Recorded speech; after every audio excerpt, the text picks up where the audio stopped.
You know I'm back again with another Ryan's Sports Reviews. Tonight is the review for Super Bowl 53, the New England Patriots versus the Los Angeles Rams. First off, the game started pretty slow, very mistakeful. Brady throws an interception on his first pass in 5 plays. Throwing to Chris Hogan in double coverage. Hogan kind of tipped it himself. It went to the Rams. Throws an interception. Didn't hurt him because the Rams couldn't do a thing with it either. And then Patriots get it back on the second drive. Gostkowski misses a field goal.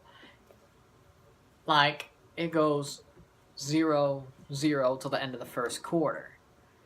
Then Patriots keep on playing great defense. The defense was not suspect tonight. They had a good defensive game. Very great defensive game. I mean, easily great. Like, this is probably the best game the defense has had. It's either this one or the Chiefs game. Those two defensive performances were needed no matter what. That's what won us the Super Bowl, was the defensive performances. Those two defensive performances. We wouldn't be here if we didn't have those. I'll admit that. Then Gostkowski in the second quarter kicks a field goal, 3-0, and it goes to halftime, 3-0. Rams have good defense. Patriots have good defense. Patriots get more yards throughout the first half. They have better run. They have sort of better passing, but Chris Hogan, I don't think he caught a pass tonight. Gronk caught a couple, but he was blocking a bit more. Edelman was basically Brady's main target. And through the first half, Edelman had more yards than the Rams altogether. That's telling you something, you know? Like, that's crazy. It's crazy because one guy having more receiving yards than a team overall, you should be losing by more than 3. You should. You should. Come on. You should be losing by more than 3. Now, to fluff out this video, I'm going to talk a little bit about the halftime show and why it was wrong for WWE to do halftime heat, even though I watched a little bit of it. You know, I'm not hitting out at them per se. I'm just saying, the one time I care about the halftime show, they have to pull something like halftime heat. It's not me being angry. It's just me being like, really? You couldn't do this when it was Coldplay and Beyonce or frickin' Bruno Mars. You have to do this when it's Maroon 5. The best, what could be the best halftime show since Prince, and it was. I mean, yeah, Travis Scott isn't that good. And Big Boy, I didn't know he was part of Outkast. So technically, he is good. But I didn't know he was part of Outkast until they hit I Like the Way You Move. Which, then I was like, oh, that's who Big Boy is. Yeah, I'm 19. Get over it. I'm not an old head. I like their music, but I didn't know Big Boy was Outkast. Come on. Now, Travis Scott is trash. He is trash. The only reason Sicko Mode is a good song is Drake, okay? You know this. I know this. You know this. It's Drake. It's Drake. It's Drake. I mean, come on, man. Point being is Maroon 5 had the best halftime show since Prince. And WWE had the nerve to pull off a halftime heat during a halftime that I actually cared about because Maroon 5 is one of my favorite bands, but they had a great halftime show. Come on. Come on. If you want to blame anybody for the fact Maroon 5 is my favorite band, blame my mother. Not that that's a bad thing. It's a good thing that Maroon 5 is one of my favorite bands, but okay, if you don't like that. Honestly, I'd rather see Michael Bublé do a Super Bowl halftime show, but that's just me. Or Drake. Drake would be nice. They're not going to do that because Drake would ask for too much money, but you know what? Who cares? Get Drake, please. Get Drake, please. 6. You done know. Toronto, you see it? Huh? Toronto, you see it? Yeah, fam. You know. You know. Now on to the second half. But halftime heat was a pretty good match. Gargano, Ciampa, and Adam Cole versus Aleister Black, Velveteen Dream, and Ricochet. That was a good match. It was a good match, honestly. I'm not complaining about it. It was a good match. A very good match. If you have the WWE Network, I'd say watch it. Because if you didn't watch it, watch it. Because it was a good match. It was a very good match. For what it was good. And Velveteen was wearing Patriots-style tights. So, that made me happy, of course. I didn't know Velveteen was such a Patriots fan. I think he's more awesome now, isn't he? I finally got to shoehorn wrestling into one of these. Of course I'm going to do it. Okay, maybe the Saudi Arabia shot thing I said in the last video about the Sebajavinko sale. That may have been it, but this is a bigger, you know. Now, second half of the Super Bowl. I had to fluff this out a little bit. Second half of the Super Bowl.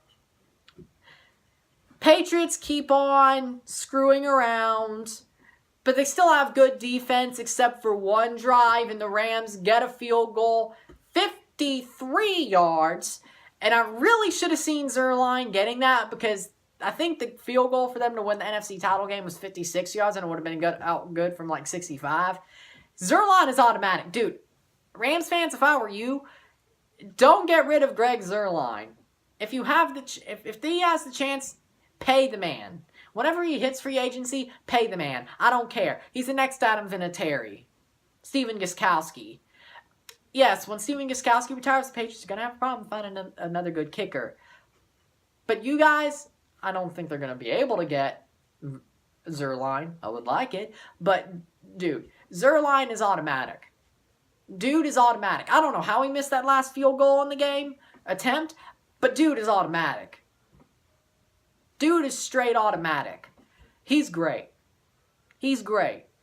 Now, another good thing the Rams did during the Super Bowl was their running attack. Their run was great. I'm surprised they only scored 3 points. Because Todd Gurley did pretty well when he came out. C.J. Anderson is a tank. I hope you guys keep him because you need him. Man is a tank. I mean, let's be honest. Dude just runs over everybody. And I hope if you keep him, he keeps that weight on. Because dude is a tank. Dude is a straight tank. He don't need to be losing that weight. If he does, I'd be a little bit scared. I mean, he was good without the weight, but with the weight, oh my God, he's the next Barry Sanders. He's the next... Dude, I don't know. Sony Michel's a good running back. Patriots' run also was very good. Surprisingly, for a team that has a really good defensive line, the Patriots' run did a pretty damn good job. Sony Michel, Rex Burkhead, James White, Cordero Patterson, they did a good job. It surprises me.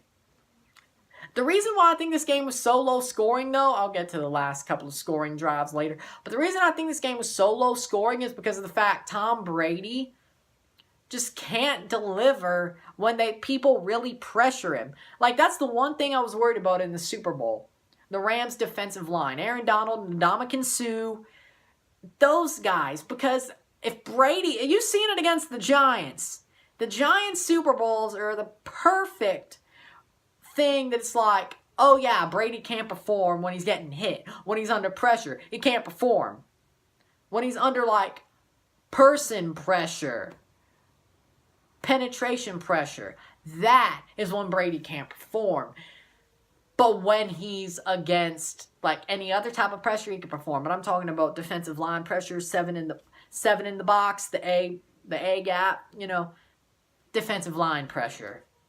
Giants, Osi Umenyiora, I think it was Michael Strahan, Justin Tuck, like those guys.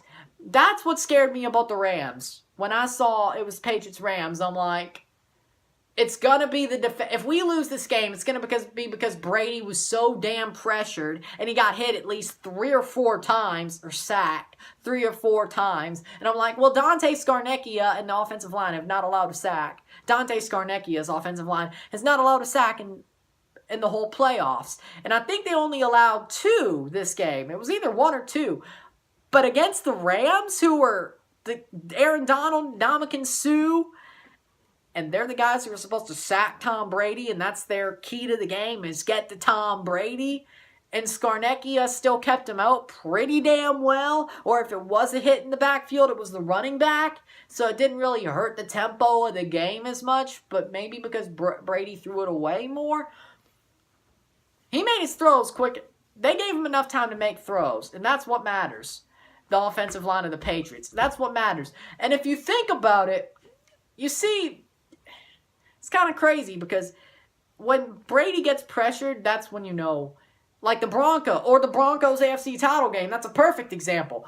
When Brady gets pressured, he gets scared. When he gets scared, he does stupid stuff. When he does stupid stuff, he loses games. He's not perfect. You know?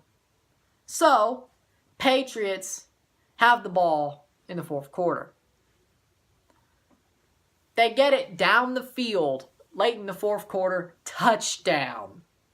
Stop the Rams, get the ball back at like 2 minutes left. Get stopped for a 4th and inches, kick a field goal, make the field goal, 13-3 Patriots. And then the Rams get the ball back. They couldn't do anything with it. They tried to score a field goal with Zerline to make it 13-6, but it wouldn't matter because they still would have lost. Patriots keep a win, hold on to it. The defense played well. Best game they probably had this season besides either that or the Chiefs game. That's what matters. Defense wins championships, and especially when they get down on it right when it matters. That's the thing about the Patriots. They always make it when it matters. And that's the great thing about this team. They do it when it matters. That's all. Patriots win a 6th Super Bowl, and Tom Brady by himself ties the Steelers for the most Super Bowls for a team. Patriots do it, but Tom Brady did it. You know, the 6 Super Bowls that it is, it's all Tom Brady. And he's the player with the most Super Bowl rings. Patriots and Steelers have the 2 most Super Bowl wins as a team, franchise. And Brady has all 6 for the Patriots. Dude, if Brady wins next year, the Steelers fans are going to be so mad. And the Steelers won't even be in the Super Bowl. This time on Days of Our Steelers, you've just lost your claim to fame. So, Patriots win the Super Bowl, 13-3, 6 Super Bowls, Super Bowl 53, a game of 3s. Patriots win the rematch against the Rams. And it's funny how this is the lowest scoring Super Bowl ever, but this is the first time the Patriots have won a Super Bowl by more than 8. Wow. Stuff's crazy though, you know? Patriots just had the perfect team performance tonight, and it showed, and the Rams just couldn't do anything about it. So, I'll finish off with this. Rams fans, if I were you, you're going to be back soon. You're still a great team. Good game. You were great. I mean, you were great. You were a great team. You just couldn't fall the GOAT. But you'll be back soon. Just like the Chiefs will be in the Super Bowl soon. Trust me when I say this. Your time will come. Your time will come. It's just a good thing that you didn't do it when you got basically in there by a screw job. That's not the way you should do it. But your time will come. Patriots fans, if I were you, I would go crazy. Enjoy the parade, because guess what? We're Super Bowl champions for a 6th time. We did it again, friends. We did it again. If you liked it, subscribe. If you liked it, like this video, subscribe. Comment if you disagreed with anything. Tell all your friends that the Patriots are Super Bowl champions for the 6th time in 17 years. I'm Ryan and I'm out. Peace.